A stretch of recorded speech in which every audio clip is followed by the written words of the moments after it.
সুপ্ৰভাত বন্ধুসকল, আপোনালোকক পুনৰ এটি নতুন ভিডিঅ'লৈ স্বাগতম জনাইছোঁ। এয়া মই ওলাই আহিছোঁ, স্কুল ওলাই আহিছোঁ। আজি বাইক লৈ ওলাই আহিলোঁ স্কুললৈ, কাৰণ বাইক লৈ ওলাই অহা এটা কাৰণ আছে। বাইক লৈ ওলাই আহিলে আমি এটা চমু পথে যাব পাৰোঁ। চমু পথে গ'লে প্ৰায় 14-15 কিলোমিটাৰ ভিতৰত স্কুল পাই যাওঁ। যদি গাড়ী লৈ যাওঁ তেতিয়া 21-22 কিলোমিটাৰ হৈ যায়। এতিয়া আছোঁ এখন পকা দলঙত। এই পকা দলং পাৰ হৈ গৈ মাজুলী আৰু ঢকুৱাখানাৰ মাজত এখন কাঠৰ দলং পাম। এই কাঠৰ দলংখন ভাগি অৱস্থা একেবাৰে বেয়া হৈ আছে, গতিকে এইটো ৰাস্তাত গাড়ী নিব নোৱাৰি। গতিকে বাইক লৈ আহিছোঁ। বতৰটো যথেষ্ট ভাল আজি, গতিকে স্কুলত কিনো পৰিৱেশ হয়, কি অনুষ্ঠান পাতোঁ, তাকে আমি দেখাবলৈ চেষ্টা কৰিম। আপোনালোকে ভিডিঅ'টো অকণো স্কিপ নকৰাকৈ চাই যাব বুলি আশা কৰিলোঁ। আহক ভিডিঅ'টো আৰম্ভ কৰোঁ। যথাসময়ত আহি বিদ্যালয়ত উপস্থিত হ'লোঁ। বিদ্যালয়ত উপস্থিত হৈ পঞ্চম শ্ৰেণীৰ বিদায় সভাৰ কাৰণে সভা কক্ষটি সুন্দৰকৈ সজাই পৰাই ল'লোঁ। হাতৰ আখৰ বেয়া যদিও ছাত্ৰ ছাত্ৰীক উৎসাহিত কৰিবৰ কাৰণে এখন নিজ হাতেৰেই লিখিলোঁ। এটি সমবেত সংগীতেৰে সভাৰ শুভাৰম্ভ কৰা হয় পঞ্চম শ্ৰেণীৰ ছাত্ৰ ছাত্ৰীসকলৰ দ্বাৰা।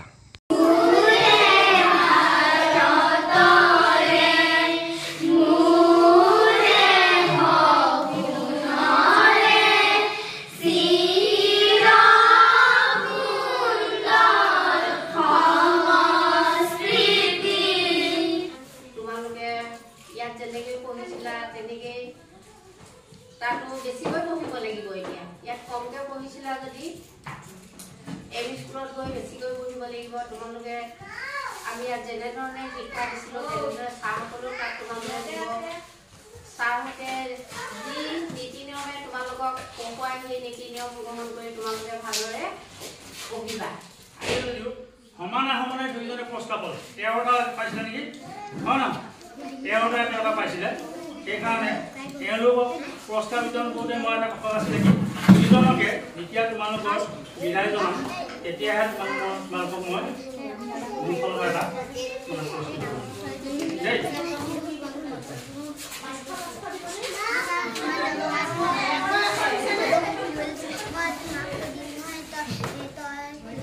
মাত্ৰ তোমালোকক আমি মোৰ উজ্জ্বল ভৱিষ্যত কামনা কৰি মাত্ৰ আমি আগুৱাই দিব বিচাৰিছোঁ, যাতে তোমালোকে ক্লাছ 6ৰ পৰা 5ৰ পৰা 6 তেনেকৈ গৈ ভাল সুনাম অৰ্জন কামত সেইটো আমি অনুষ্ঠানটো ৰক্ষা কৰিবৰ কাৰণেহে এইখিনি আজি অনুষ্ঠানটো আয়োজন কৰা হৈছে।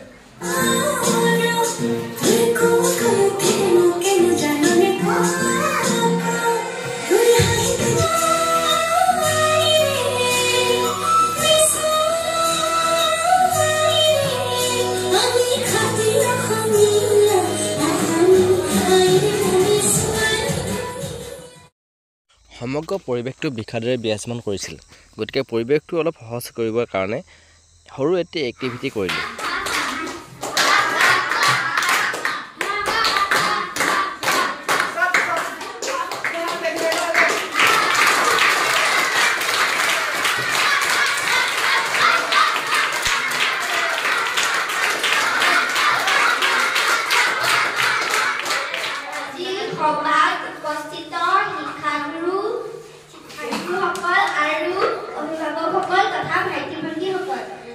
আজি 6 বছৰে এইখন বিদ্যালয়ত পঢ়ি আমি আজি এইখন বিদ্যালয়ৰ পৰা গুচি যাম, আৰু এই 6 বছৰে আমাৰ শিক্ষাগুৰুৱে যিখিনি পঢ়াই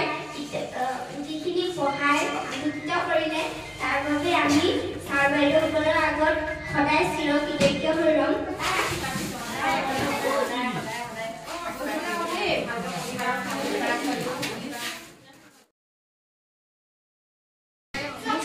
পঞ্চম শ্ৰেণীৰ পৰা উত্তীৰ্ণ হৈ যোৱা প্ৰতিগৰাকী ছাত্ৰ ছাত্ৰীৰ উজ্জ্বল ভৱিষ্যত কামনা কৰি আজি অনুষ্ঠান ইমানতে সামৰিলোঁ।